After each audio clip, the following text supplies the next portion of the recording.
سوچو اگر میں تم سے کہوں کہ دنیا کے سب سے سچے انسان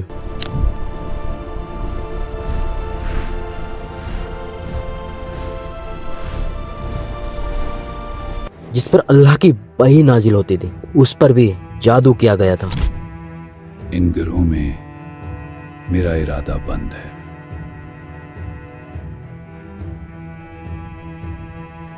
تو کیا تم مانو گے؟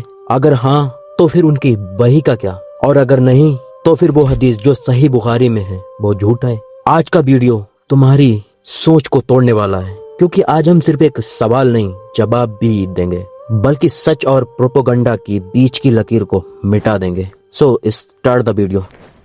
اب وقت آ گیا ہے، میں اپنا کام بھلا پورا کروں گا۔ یہ دنیا ہمیشہ سے صرف دو چیزوں پر چلتی آئی ہے، سچ اور دھوکہ۔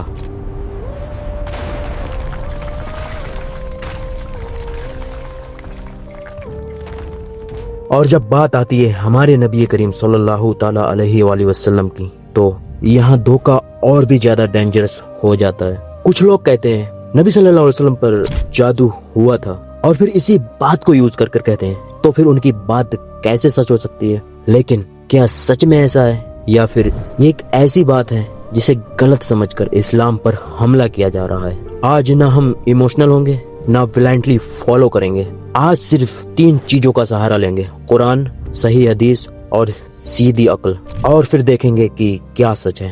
سب سے پہلا سوال، کیا جادو حقیقت میں ایگزسٹ کرتا ہے یا صرف کہانی ہے؟ قرآن اس بات کو کلیئر کرتا ہے۔ قرآن میں اللہ تعالیٰ فرماتا ہے لوگ جادو سیکھتے ہیں اور اس کے ذریعے لوگوں کے درمیان جدائی تک کروا دیتے ہیں، لیکن ساتھ ہی ایک لائن اور آتی ہے، وہ کسی کو نقصان نہیں پہنچا سکتے سوائے اللہ کی اجازت کے۔ یعنی جادو ایگزسٹ کرتا ہے اور اثر بھی کرتا ہے، لیکن انڈیپینڈنٹ پاور نہیں ہے۔ یہاں ایک گولڈن رول سمجھ لو، اس دنیا میں کچھ بھی اللہ کے کنٹرول سے باہر نہیں ہے، نہ جادو، نہ انسان، نہ شیطان۔ اب آتے ہیں اصلی سوال پر، کیا نبی کریم صلی اللہ تعالی علیہ وآلہ وسلم پر جادو ہوا تھا؟ جواب ہاں، صحیح بخاری کے مطابق اور مسلم میں بھی آتا ہے، ایک یہودی آدمی جس کا نام تھا لبید بن اسم، اس نے نبی کریم صلی اللہ تعالی علیہ وآلہ وسلم پر جادو کیا تھا، اور کچھ عرصے تک نبی صلی اللہ علیہ وسلم کو ایسا محسوس ہوتا تھا کہ انہوں نے کوئی کام کیا ہے، جبکہ اصل میں وہ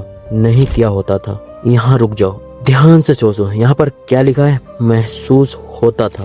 یہ ورڈ بہت امپورٹنٹ ہے، یہ ریئلٹی نہیں پرسیپشن کی بات ہے، اور یہی پوری ڈیبیٹ کا سینٹر ہے۔ اب ایک لائن سمجھنے والی ہے، نبی کریم صلی اللہ علیہ وسلم 2 رولز میں تھے، یعنی انسان ہیومن لائف، اور رسول اللہ صلی اللہ علیہ وسلم یعنی کہ اللہ کے پیغمبر، پیغام دینے والے۔ جادو کا اثر کس پر ہوا؟ انسانی حیثیت پر۔ کس پر نہیں ہوا؟ رسول ہونے پر۔ مطلب ڈیلی لائف میں ہلکا سا کنفیوژن، وہیں میں 0 ایرر، یعنی کہ کچھ بھی نہیں۔ اگر ایسا نہیں ہوتا تو اسلام سروائیو ہی نہیں کرتا۔ چلو سمپل ایکسپلینیشن میں سمجھاتے ہیں۔ تم کبھی بھول جاتے ہو کہ تم نے دروازہ لاک کیا ہے یا نہیں، پھر دوبارہ چیک کرتے ہو، کیا اس کا مطلب تم پاگل ہو؟ نہیں، بس ایک ٹیمپریری کنفیوژن ہے۔